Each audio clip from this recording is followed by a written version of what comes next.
Hi everybody, this is Texas Lady Patriot and welcome to part 2 of my topic on capitalism and how it's supposed to work in the United States. Um, there's another argument going around that people are saying that it's the government's fault. If the government wasn't involved, who would help the poor? We have an obligation to care for our weakest and only the government can fill that role. Well, I partially agree with that. We do have an obligation to help the poor, but I have a different definition of we. We. The kind of capitalism that has failed is soulless capitalism, soul being S-O-U-L, because success without compassion results in greed and excess. And we have plenty of that. But that soullessness did not come out of nowhere. It was bred by a government that continually tries to step in to do the job that individual Americans should be responsible for.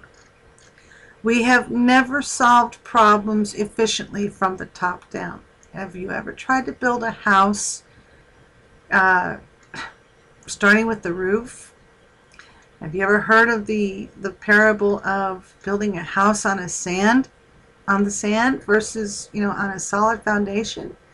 It collapses after a while if it's not on a solid foundation. Anyway, we always have been able to solve problems from the bottom up. That's common sense.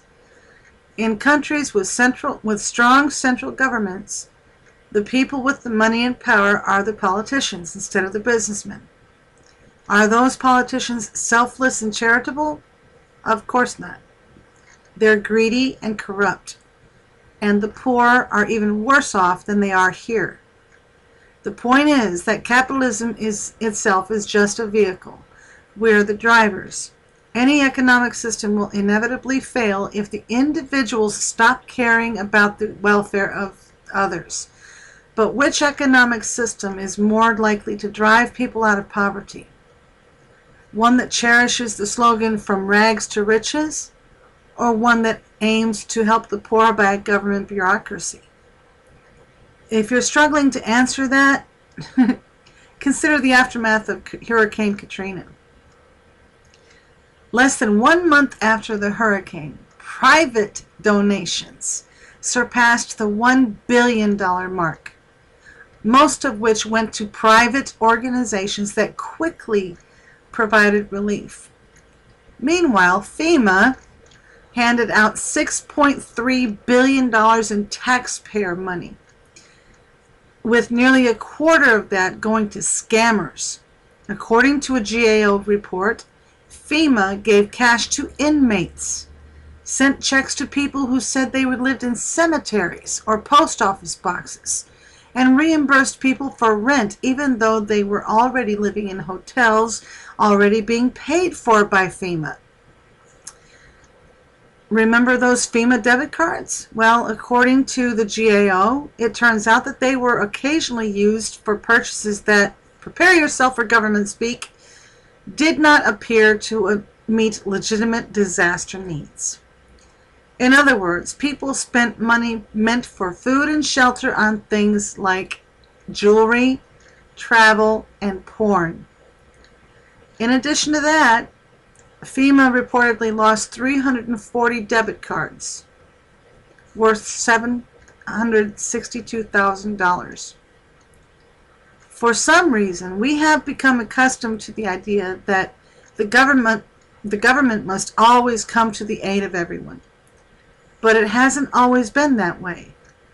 Those in need used to rely on each other for help. To give you another good example,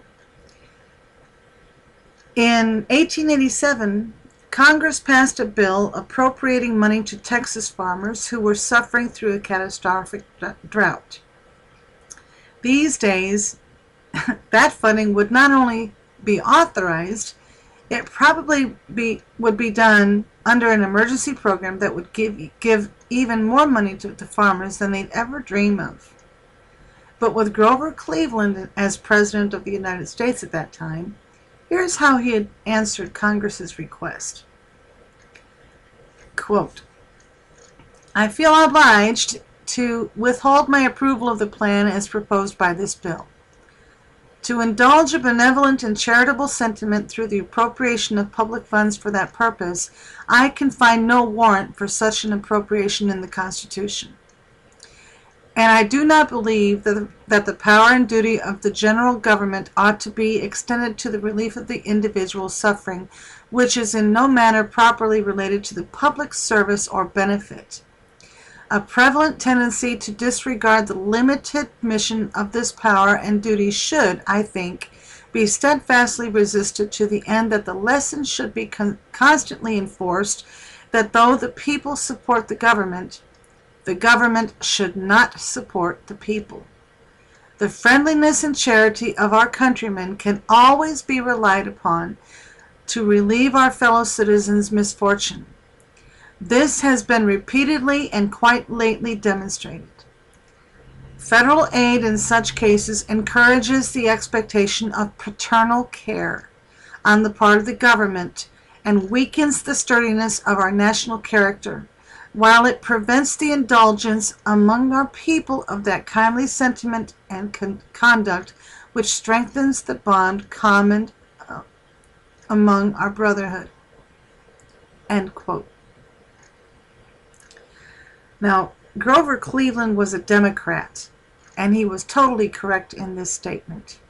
As a matter of fact, the same citizens he put so much trust in donated 10 times the amount to the farmers than the amount in the appropriations bill the president vetoed. Once again, proving that when individuals personally sacrifice to help each other, it not only makes us better people, it makes us a better country. It forces us to notice need instead of simply hiring corrupt politicians to notice it only when they can exploit, publicize, or politicize it. Unfortunately, Grover Cleveland's unwavering belief in the individual didn't last long. It was squashed just a few years after his second term, when progressive Republican Teddy Roosevelt took over and said idiotic things like, quote, every man holds his property subject to the general right to the community to regulate its use to whatever degree the public welfare may require it, end quote. It goes to show you that the R and the D are meaningless. What really matters is whether someone really believes in the spirit and compassion of the individual, or instead in the destructive power of the collective. So, there you have it as far as I'm concerned. It's not capitalism that has failed. It is the greed of the federal government that has failed us. So those of you who think that capitalism is dangerous, it is dangerous if left to the left-wing government officials who want to take away the individual rights. Hence, the original intent of the Constitution. Y'all better start reading it, because one of these days, the ability to use our constitutional freedoms is going to be yesterday's news. Anyway, this is Texas Lady Patriot, and thank you for watching, and have a great day.